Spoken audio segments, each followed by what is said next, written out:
invoicing, specifically fixed price and time and material jobs. We did host a webinar a couple of weeks ago that would have gone through recurring billing. So definitely if that's something you're interested in, let us know and we'll be sure to send you through the recording from that.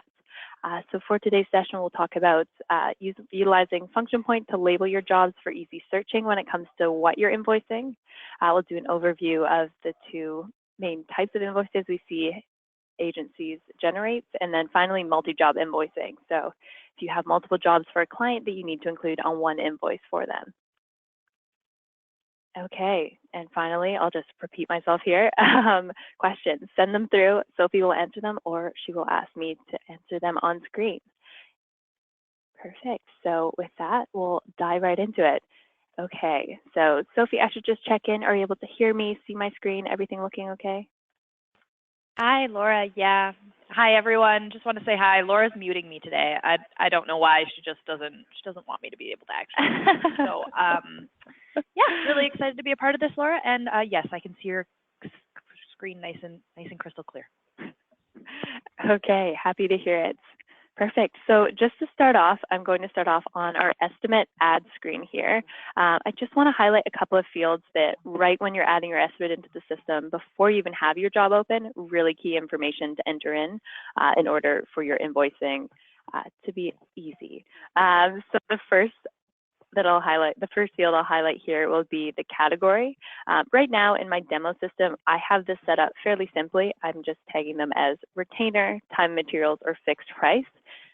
These options can be altered in your list maintenance area of your system. So you can come in and if there's multiple ways you bill, you can add those all in and make sure you have all the appropriate options to label your jobs correctly at this point.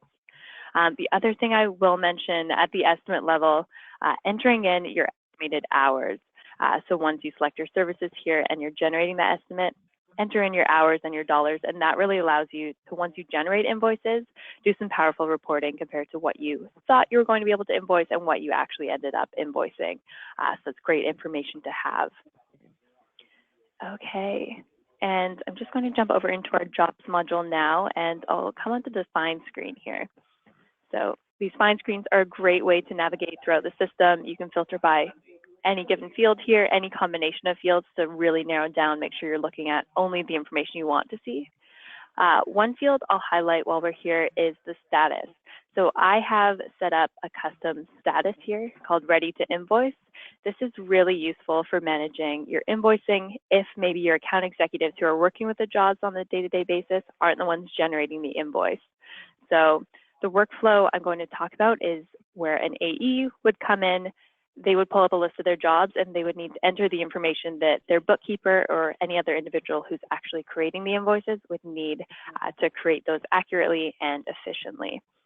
So if I'm the AE in this case, I'm coming in searching for jobs that I'm the AE on, and I'm going to start by searching for a category of time and materials.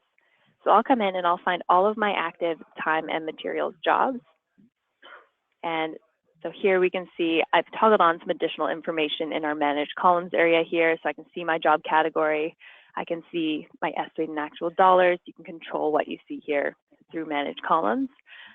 A trick that we've probably shown in a few webinars now is this editable list view. We love it. We love to talk about it. You can come in and there's a couple of fields that you can edit here.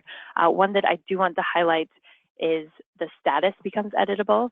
So we can switch this over. If I know that my point of purchase display is actually ready to invoice, I'll move that over to that status right from this screen. And then the other field, this date description, although we do have that category indicating how it's intended to bill, I may want to enter in any additional information here that my bookkeeper would need. So maybe there's a couple timesheets that were entered yesterday that shouldn't go on this invoice, they're moving to the next. You can add sort of those little details here, make sure all that information is being passed on. And then, of course, you can print this out, send that to your bookkeeper, or they can then come in and go back to the job find. And now if I were the bookkeeper, I'm coming in, I'm just searching by ready to invoice and clicking find jobs. And you can see we've got 3 jobs now that are in a status of ready to invoice. I know what job category they are, so how they need to be billed. Maybe I'll add in that date description field to give me a bit more information. Oh, maybe not. Let's try that again. Okay, so we've got it in there now. Not sure why it kicked me out.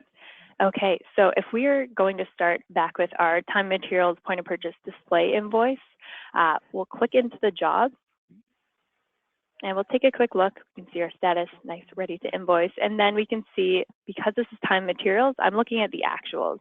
So we plan to bill from the hours incurred against this job as well as any expenses recorded. We can see the total of the actuals here. If I want a bit of a closer look, I can, of course, come under my job financials and take a look at those actual values against each service. If I need to, digging in a little more to any non-billed timesheets at this level against research in this example. So once I've got a good idea about what's going on with this job, I can come in and click this Add New option in the top right, and I'll click Add Invoice. And the first option I'll need to choose from are our invoice types. So this first type, deposit invoice, we will review an example of this later on, but it is only designed to be used if you practice an accrual accounting process.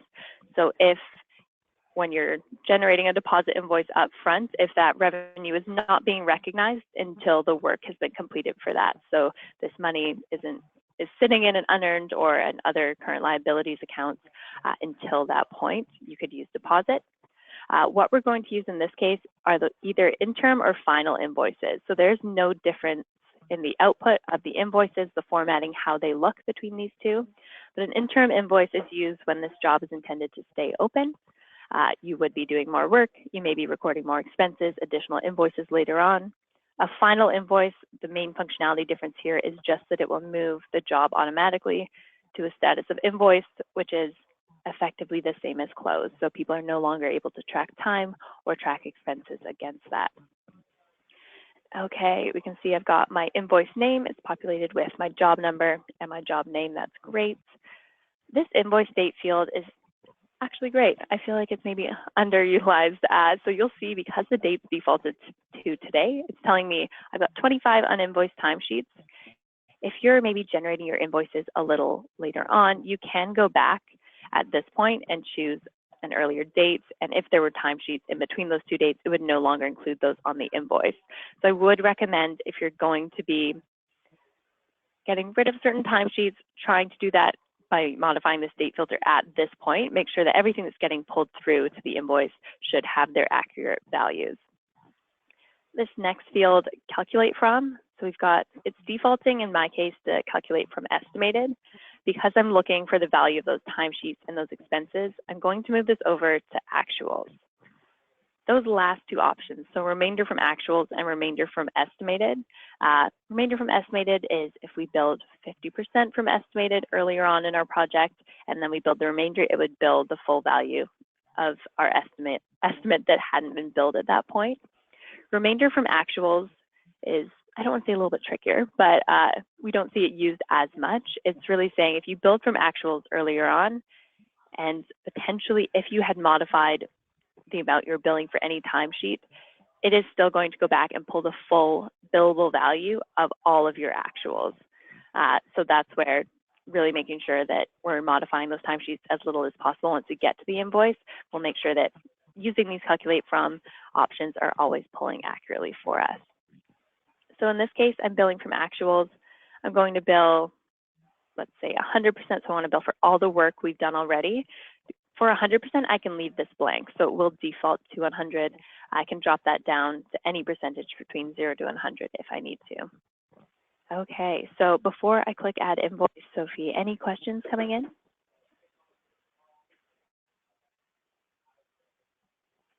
Hey, Laura, thanks for checking in. We do have one question. I'm just kind of like reviewing it right now if we want to take a peek. We've got Sophia who's, we have a bill from percentage before. Is there a way for FP to let us know what the remainder of that amount is? So that would be ultimately using that remainder drop-down option there. I think, Laura, you did point it out there while we were on the webinar though, correct? Yes, so if you had billed for a certain percentage earlier on, calculating the remainder from either estimated or actuals, depending on which option you chose from that first invoice, would pull the complete remaining value. I have seen cases where people are billing, say, a third a third, all the way through. And that would be something that you may prefer to note in that date description, that you're billing 33% 3 times on these dates, just to keep that information nice and close when it comes to invoicing, because that piece wouldn't automatically be stored for you. Anything you'd like to add, Sophie? No, I think that's great. I think the only thing I would also comment on is that remainder from actuals. We have noticed that there have been some slight issues if you're working directly with timesheets and marking which timesheets you do or do not want to bill for. So those are just kind of a case where if you are working somewhat like that, just be a little bit of aware of it and just do a little review afterwards and make sure that everything is captured correctly. We just don't want anything to get lost. And it's not like it's a bug, but it's just something that there is space for user error because of it.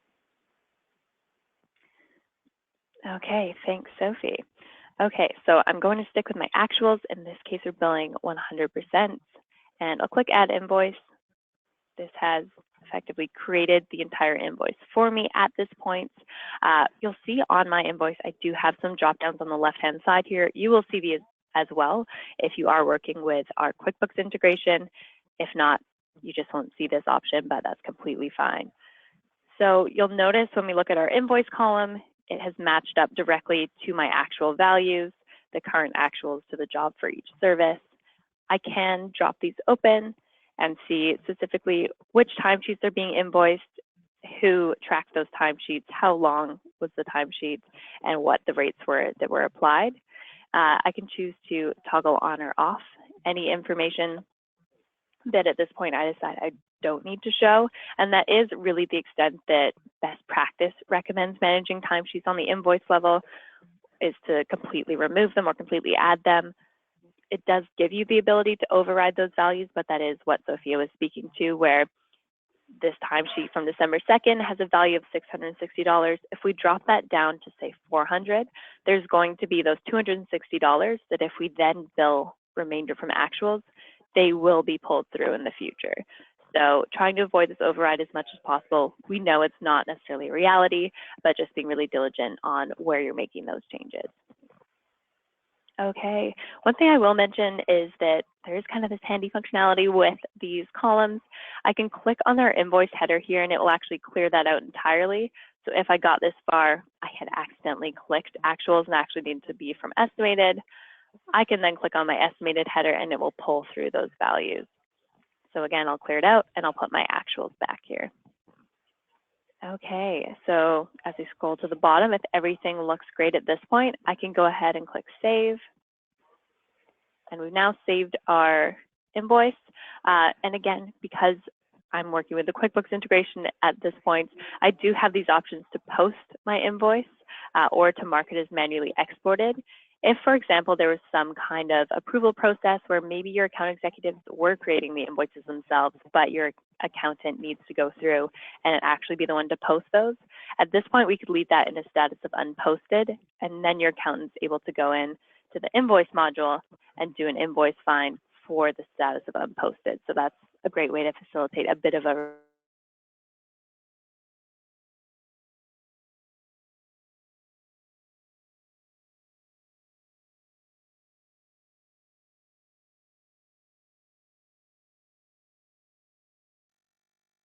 If it's grayed out for you, that's likely because there isn't a contact on the job. So in this case, I've selected my contact. I can choose to CC other individuals. So one question we do have come through quite often is if people want to be CCing their accounting team on any invoice that goes out, as long as they're included as a job contact, they would show up in this list, and then you're able to CC them. So for instance, if I want to CC myself, when I send this out from the system, I can toggle that option on there. Another thing is the email templates. So you do have the ability to set your own email templates in Function Point. The one for invoice, we typically don't see people change too much. Basically just shows a new invoice and number, but you can, of course, come in and type any additional information you'd like to share with them here. Okay, I'm not going to send anything there. And finally, a question I had come through recently was, can I change the address on my printout without changing the company name? So if it needs to go to a specific division of a company, you can come in here and you can add in a company name, address, and city, and this won't update the company record. It will just modify the printout for this specific invoice. So that can be fairly useful. Okay, and finally, just taking a look at the printout here. So I'll take a look at my detailed option. And so, of course, I'm showing a great deal of detail on this printout. As the name indicates, it is showing those totals down to the service level with a service group level description. A couple other things I did want to note is there's a setting in the back end where you can choose to show an amount paid. So that can be useful if you do want to be able to, once people have paid partially for an invoice, send them out another invoice with the remaining balance. That can be facilitated in printing preferences. Okay. Perfect. So I think Sophie's got a question here. So what are we talking about, Sophie? Hi, Laura. Thanks for checking in again. Just to kind of elaborate on the other question that my other Sophia on the webinar mentioned, she's more questioning around so they have two individuals that would be creating invoices in the system and how they can know what has been invoiced up to this point. So I just wanted to point out, since we're on this page right now, the previously invoiced column that is living right there, Laura. So Sophia, if there is this column, so if there has been an amount invoiced previously to this invoice being created, there will be a dollar value that is showing there. You can see that there's the $0 in there right now, but yeah, so say if there had previously been $500 invoiced to research, you would see that amount living in that column there. Would you elaborate at all, Laura, or all good? No, that sounds great. Okay, cool. Thank you. Good work, Sophia. Okay, perfect. So we've got our invoice, we've saved it. In theory, we'd have sent that out if it was a real invoice. And now, of course, if I go back to my job details, we will now have that invoice value show up on our profit tile, which feeds into profitability reporting. So in this case, we can see our invoice value is just over 16,000. Our costs are just over 1,800. So this represents our current profitability on this job. One thing I will mention is when you're using that ready to invoice status, if that is part of your workflow, if you're creating interim invoices, you will need to go back to that job and reset that to open just to take it out of that ready to invoice list. Okay, so if we're moving on to our next example, we'll talk a little bit about fixed price. So I'm clicking on my job header here, should take me just right back to my most recent find, but my job find doesn't like me today. So we'll go through that again, just selecting our job status and finding active. Okay, so you'll notice that because we changed out that status of the job we've invoiced, it's cleared out of our list here. So the next one we'll take a look at is our fixed price item here for our website. So if I click into my website job, we'll go through the same thing. We can see in this case that we're going to be billing from estimated. So instead of looking at actuals, I'm looking at the estimated value. And we'll do the exact same thing again. We'll click Add Invoice. And in this case, let's choose Final. Let's say it's our last invoice. We're just invoicing in full for this job. And in this case, we don't need to change our Calculate From option. We'll leave that as estimated. You'll still see that it does show us that any of the uninvoiced timesheets, any uninvoiced expenses, those will show up here. They will just be applied the estimated value. Okay, so I won't spend too much time on this page because it's really just creating the same type of invoice. The only thing that's changing in this case is where the values are pulling from. So on the same screen, we now have the invoice value match up to our estimated value. And of course, same deal, we can come in, see if there was anything previously invoiced. We can see our actuals. We can always change out those values or add in additional values if needed. Okay, Sophia, any questions at this point? Hi, Laura. Thanks for checking in. There is one question, but I'm almost through typing it out, so I think we are good. We're good on my end. Thanks. Okay, great. So hang tight. Sophia's getting back to you. Okay, perfect. So again, we'll just, our last step, oh, FP Buddy sneaking in. Our last step would be to notify our client or download that printout. we'll go back to our website, and that's automatically changed in this case to a status of invoice because we chose that final invoice. So that's really telling the system we don't want any more time and expenses tracked to this. This job is completed, invoiced, and finished up. Okay. So one more time, I'll go back to that job find. I'll click ready to invoice, and we're getting through it here. So this last option is where we're going to take a look at that deposit option. So right now we can see we don't have any actuals. We just have our estimated value. We're just starting off this job, but we need to take, in this case, a 50% upfront deposit. So we'll start out doing the same thing here. We'll click Add Invoice. The difference being once we click an invoice type of deposit, it will modify our options, and you'll see that it has us just enter a deposit subtotal. So that's where you would want to calculate, if you're using deposit invoices and accrual accounting, before you get to this screen, the amount that you intend to take for the deposit. So in my case, I'm going to take 50%, and that's the value of 50% of our estimated amount. I can choose Add Invoice. And our deposit invoices look a little different. Basically, it's just holding that monetary value until we apply it to what in most cases is an interim invoice once we've completed the work. So I'll click Submit, and this has effectively created our deposit invoice. And then if I go back to our job details, we can see that it doesn't give us an invoice value, but it gives us now this deposits tab. So clicking into this deposits tab, we can see the dates, we can see that it's at the job level, and then it shows the total amount of the deposit here. And we have this applied column. So if we are applying this gradually to invoices, we can start to kind of eat away at that deposit amount, or we can apply it in full. And then of course it tells us whether this deposit has been paid or not. So even though typically you wouldn't be applying this deposit to an invoice until work had been completed, we will just run through an option or an example today to take a look at that process. So we'll pretend we've done some work on this logo development. We'll click Add Invoice. You can apply a deposit to either an interim or final invoice depending on where you are at in the project. We'll say interim in this case, and we're 50% through our work. We want to recognize 50% of the total value of our estimate. In this case, I'll click Add Invoice. And because there's a deposit against this job, we have an extra line at the bottom here called Less Deposit. So we can see that it's for our logo development job, and then I can choose how much I would like to apply. So it does give us the remainder. So this is the total amount of our deposit shown on the far right here. If I want to use up the full deposit, I can enter the full value here, and it zeroes out the invoice total. So just because we're creating this invoice now doesn't mean that we're asking your customer to pay you again. So we'll just click Save, and that's taking that deposit and it's applying it to the services.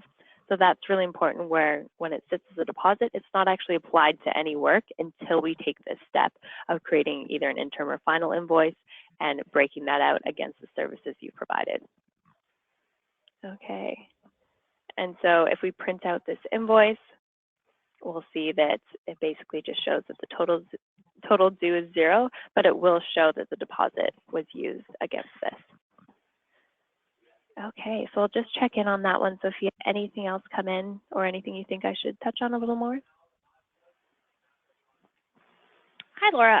There was actually one really good question that came in just from, I'm so sorry if I'm about to pronounce your name wrong, Sagina. So what she's asking is just in regards to an external expense, actually, and just making sure that that is shown on an invoice. So in those cases, oh, great, I actually did pronounce your name right. Yeah, that's great. But it would be the exact same process as these timesheets that Laura has been using on this screen here. But instead of internal services, it would be a blue line that would say external expenses, and then underneath that, you would then have the record of your external expenses that you have tracked to that job that you would be invoicing back for. I don't think Laura was planning on going through that on this webinar today, but maybe that's something that we can actually connect with outside of the webinar, and we can walk you through that and just make sure that it matches your workflow perfectly. Okay, thank you, Sophie. Perfect. Yes, so I don't think any of my prepared examples here had external expenses, so that was a good catch. And Sophie will make sure we connect with you on that afterwards. Okay, so moving into our last scenario here, this is actually going to come from the project level. So if we hover over View Project, I believe I'm looking for my branding campaign here. Great. So in this case, we have a campaign. Mine's for Great Atlantic Insurance. And then we can take a look at the individual jobs we have within this. So we have 4 jobs in this case, and I don't want to send my client 4 separate invoices for these jobs. So we can create invoices against each of these and send them individually, but what we find most people prefer to do, and I'm sure your client would thank you for this, is you can create a single invoice that includes multiple jobs. So we'll start the same workflow here. We'll click Add New Invoice. I'm sure you're getting sick of me saying those 2 steps, but so we can see we're doing this at the project level. We can choose our invoice type of interim, final, or deposit. We'll select interim today. We're just partway through our campaign. And then it gives us this new option of batching. So it's defaulted to single multi-job invoice because it recognizes that all of the jobs included are for the same company. So of course, the system won't let you create a single invoice if those jobs are under different companies in the system. And so that would be the case where you would create multiple invoices just all at once. So we won't cover batching today. I believe it was covered in our recurring invoice webinar. So again, happy to send that recording through if that is something you're interested in. But the difference is that that's just as it sounds, creating multiple invoices, whereas we just want to create a single invoice with multiple jobs. Okay, and our invoice name has filled in automatically. You can, of course, come in and change that if you'd like that to show up differently for you. I can choose an invoice contact from either of my job contacts here, and then the same choice of invoice dates, calculate from, we'll keep this as estimated, and I just want to bill 50% of the estimated value for each of the jobs included in this campaign. Okay, so clicking Add Invoice, it drops us into this page. Typically, there isn't much that needs to be changed here.